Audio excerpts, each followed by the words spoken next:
A monstrosity of our age is how the Foreign Secretary has described warzone rape. Today he announced he and the UN Special Envoy Angelina Jolie would be chairing a global summit in London next June to try and get action on what he called a moral cause for our generation. William Hague told MPs he'd never forget meeting a woman in a refugee camp in the Congo who said she'd been raped like an animal. He said a team of 70 experts, including doctors and lawyers, are now being sent to conflict zones to help victims. Earlier this year, I travelled with the Foreign Secretary and Ms. Jolie to the Congo, where as many as 2 million women have been raped. Many end up in Dr. Joe Lucy's hospital in Goma. He's now advising the British government on how to get justice for women so maimed it enrages him. When I see this kind of destruction, I cry tears. You cry when yes, when you're operating? Yes, I cry in operating, and we just shake. And our anger is so great that we can't express it otherwise. Sometimes I throw the scissor on the ground, but I say, how will I sleep with this anger? Well, Angelina Jolie was inspired to champion this cause after starring in a film about the Bosnian conflict. While there were 50,000 cases of rape in that conflict, there have been only 30 war crime convictions. And in countries like the Congo, where criminals can simply walk free because the jails have no doors or windows, the push for justice may be more laudable than achievable. Well, I've been speaking to the Foreign Secretary, William Hague, and I asked him first what he thought he could achieve by the conference.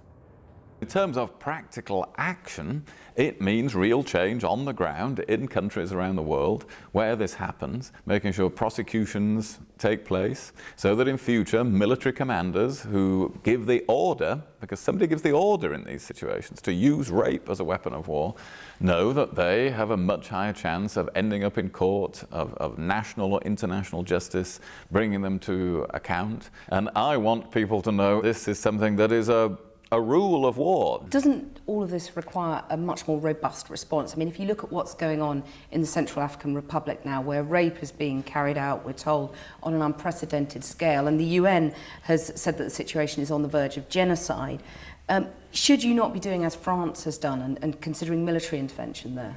Well, we're discussing at the UN Security Council what we should do about this. This is on the agenda of the Council. We're in discussions with the French government. And so, yes, there should be robust responses. We are in favour of such things. And, of course, we have intervened elsewhere in the world in terrible situations. Are you conscious of a kind of double standard here, that you're sending out this very compassionate message when it comes to warzone rape, hosting this conference, and yet the UK itself routinely turns away refugees who have been raped?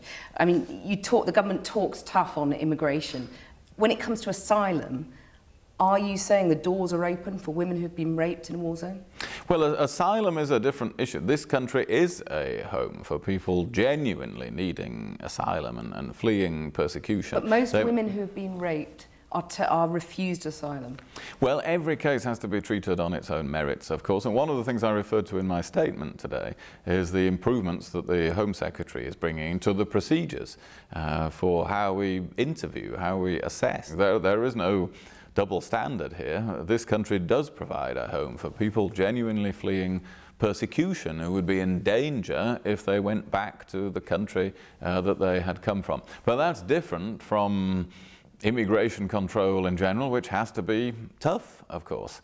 And that's what these announcements this week have been about. Nasty on immigration, as the European Commissioners called it? I don't think we should accept that word at all. This country, the United Kingdom, is one of the most generous, open-hearted nations on earth. But we have to make it clear, as other European countries want to make it clear, that where there is an entitlement to free movement for work across the European Union, that's for work. It's not for claiming the benefits of another country. We are well within our rights to make that clear, and there's nothing nasty about that.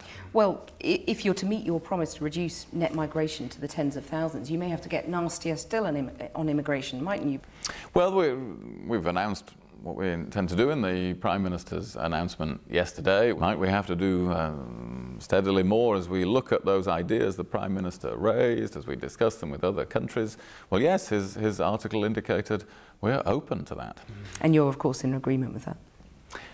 We all work very solidly together in the government, and of course there are other countries in Europe that have been saying similar things, including in the German coalition agreement that was put together yesterday. So this is not just Britain being awkward in Europe, this is Britain giving voice to many people across Europe who say that freedom of movement for work is for work, not to claim benefits in more generous benefits in a different country. Foreign Secretary, thank you very much. Thank you.